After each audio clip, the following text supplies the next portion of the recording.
મારું નામ દીપિકાબેન ગિરીશભાઈ સુજીત્રા છે. થોડું જોરથી બોલજો. મને 20 વર્ષથી માઇગ્રેનનો દુખાવો છે. કેટલાય ડોક્ટરો ફેરવ્યા છે. ત્યારે હાલમાં જામનગર પણ બતાવ્યું છે, ઉડાણીમાં.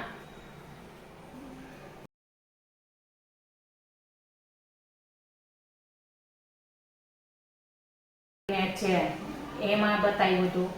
કેટલી ફાઇલો કઢવી છે પણ મને માઇગ્રેનમાં કોઈ ફેરફાર નથી લાગતો.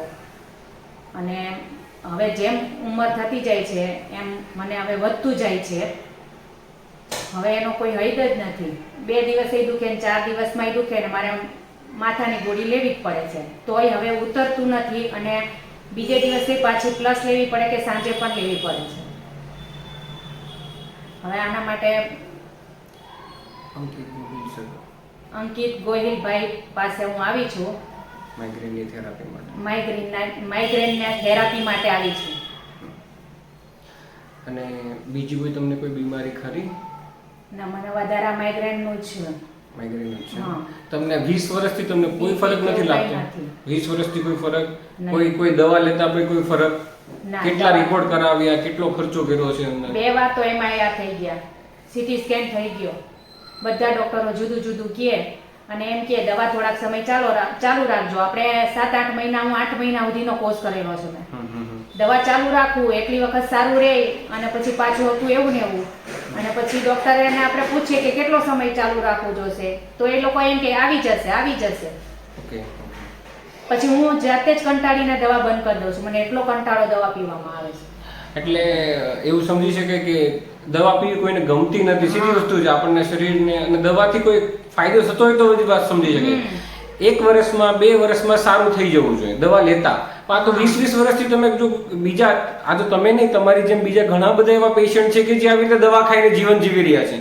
તો તમને લાગે છે યોગ્ય સારવાર થઈ રહી છે માનસિક બીમારીમાં, માઇગ્રેન માટે? ના, મને નથી લાગતું.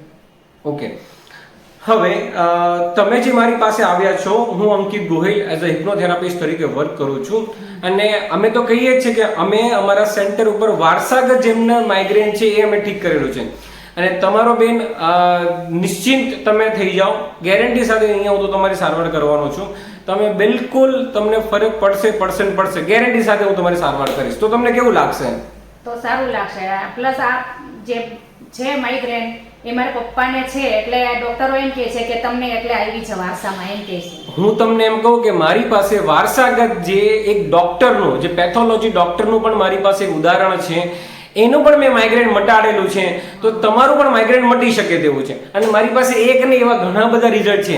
જે લોકોને પણ મારા સેન્ટરનું રિઝલ્ટ જોવું હોય તે મારા સેન્ટર ઉપર આવી શકે છે. વખત જતા સમય પહેલા થોડું હતું પણ હવે વધતું જાય છે. મતલબમાં દવા લેતા કે મેડિકલ રિપોર્ટ કરાવતા કઈ ફરક પડતો નથી. ડોક્ટર ઘણા બધા ફેરવી જોઈએ, ઘણા બધા સિટીમાં તમે જોઈ તપાસ કરી જોઈએ, પણ આનો તમને કોઈ સચોટ રિઝલ્ટ મળ્યું નથી. પણ દીપિકાબેન, તમારું અવશ્ય હું બીજી વખત વિડીયો બનાવીશ જેમાં તમે જ ઇન્ટરવ્યુ આપતા હશો કે ભાઈ નહીં, આજે મને સારું થઈ ગયું છે. ઠીક છે? આમાં તમને કોઈ દબાણ કે એવું પ્રેશર નથી કરવામાં આવ્યું ને કે ભાઈ નહીં તમારે બોલવાનું, આવું બોલવાનું છે, તેવું બોલવાનું, એવું કઈ નથી કહેવામાં આવ્યું? હા, એટલે ઘણા લોકોને કદાચ એવું થાય કે આ લોકોને બોલાવવામાં આવે છે, એવું નથી.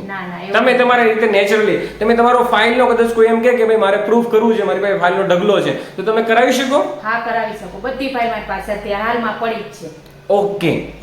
ઓકે. ચલો, કઈ નહીં, હું તમને સારું કરી દઉં તો ફાઇલ મને ખાલી મારા પેશન્ટને બતાવવા માટે મને ખાલી આપજો. હા, કોઈ વાંધો નહીં. ઠીક છે? ઓકે, ઠીક છે. Thank you.